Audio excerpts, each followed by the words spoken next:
As I said, it's within that background, within that spirit that I've been writing in an African language. It's my small way, just like that was a small way of contributing to global conversation among languages and cultures. The book I'm going to read from, Wizard of the Crow, published about 2 years ago, I believe, was written in Kikuyu language when I started it when I was in professor of comparative literature and performance studies at New York University but finished when I came to California. In fact, I make a joke that, when my family and I lived in Orange, in New Jersey. I used to commute between New Jersey and New York. So we lived in Orange, where I started the novel, but finished the novel in Orange County, California. So I'm always saying that this is the most unique novel you'll ever read, because as far as I know, it's the only novel that was written between two oranges. Yeah. Okay, and that's why, by the way, I also brought orange to remind people how the novel or what came to be written.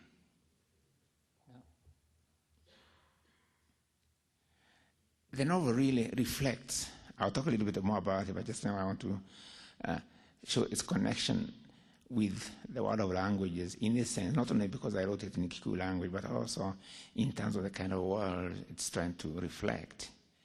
And it's a world in which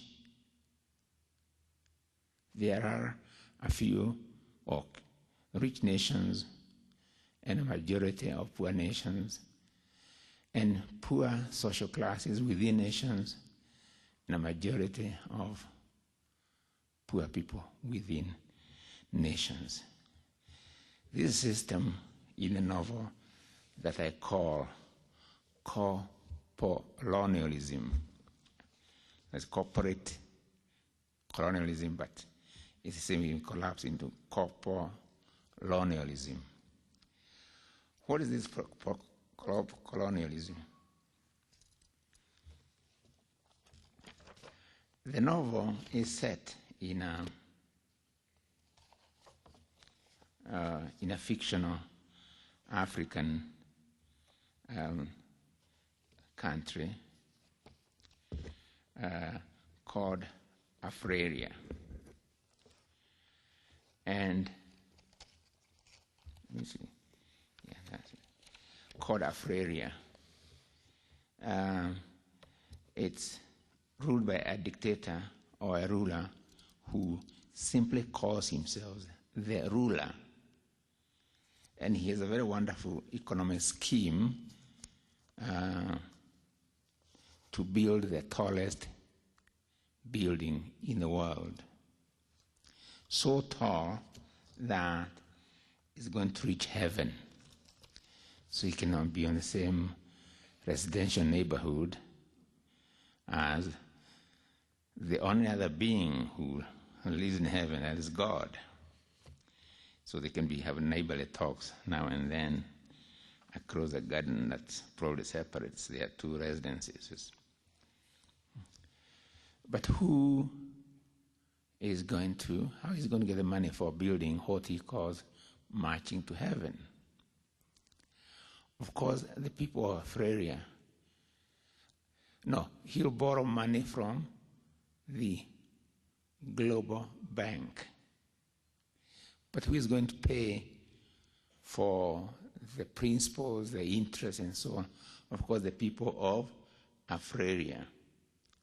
So he commits them to that situation, worlds to come. But towards the end of the novel, I'll come back to the marching to heaven. He has a vision, or rather one of his ministers advises him about the world about to come, or the world which is information. His minister of finance has come to Washington and he's met with financiers and met with military men and so on. And he goes back to Africa. And now he's advising his ruler about the world emerging. And he says, the Global Bank and the Global Ministry of Finance are clearly looking to privatize countries, nations, and states. They argue that the modern world was created by private capital.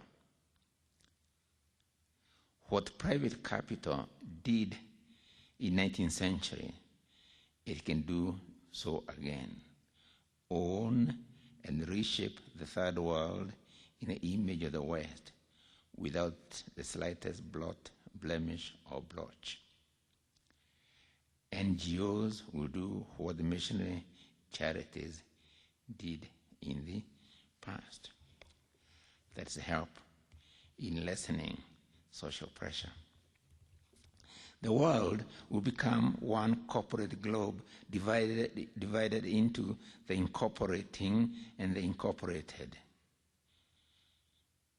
We should volunteer, Australia, to be the first to be wholly managed by private capital, to become the first voluntary corporate colony, a Corpolonialism, the first in a new global order.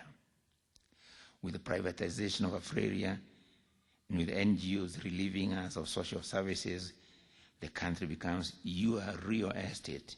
You will become, you'll be collecting land rent in addition to the commission fee for managing the Corpolonial army and the Corpolonial police force.